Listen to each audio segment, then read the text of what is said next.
Edmund Burke once said that the only thing necessary for evil to flourish is for good men to do nothing. But we can see all around that evil is flourishing.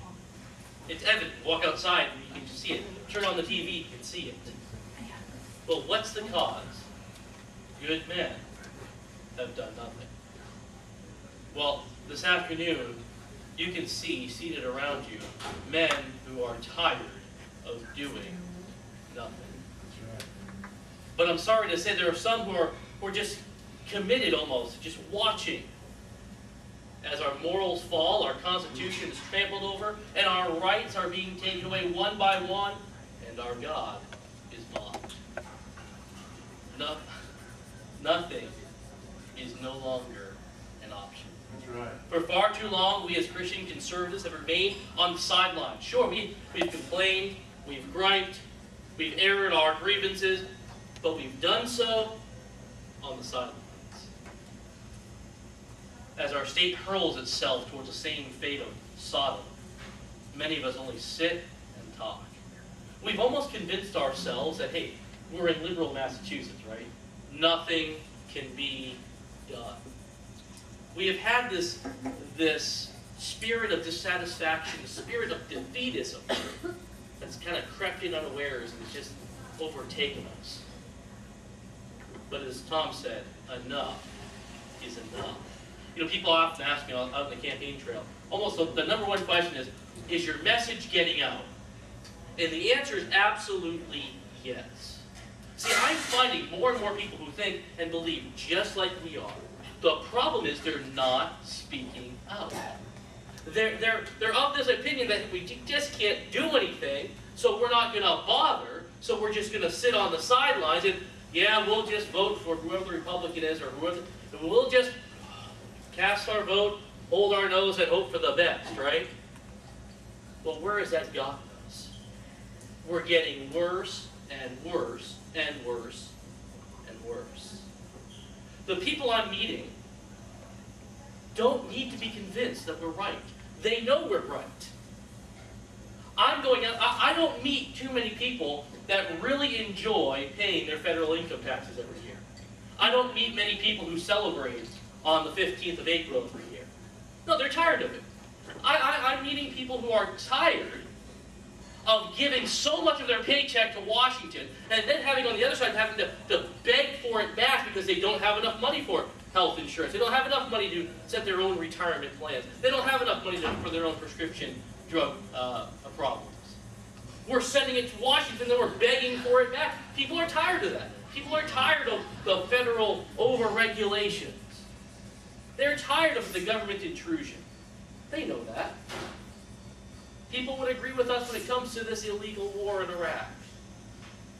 Most people I know are telling us, send the troops home. Most people believe, listen, we have a constitution for a reason.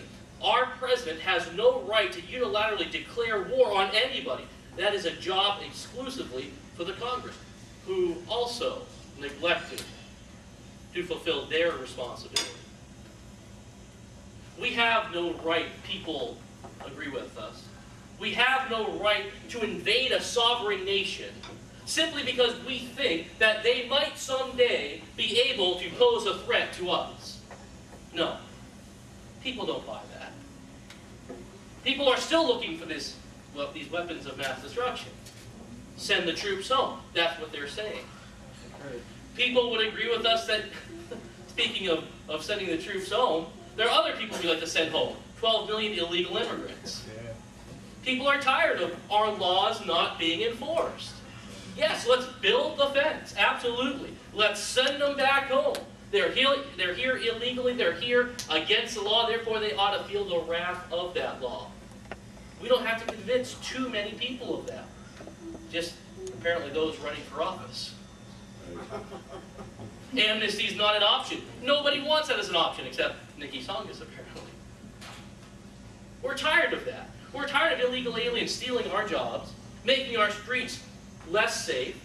And by the way, our debate Tuesday night, the biggest applause line I counted was when I was asked the question, what would you do about illegal activity? What would you do about crime and law enforcement here in the city of Lowell. Well, first thing I said was it's a local crime issue, but as a federal legislature, the first thing I would do, the first step is send 12 million illegal aliens back home. That's going to clear up our streets a little more.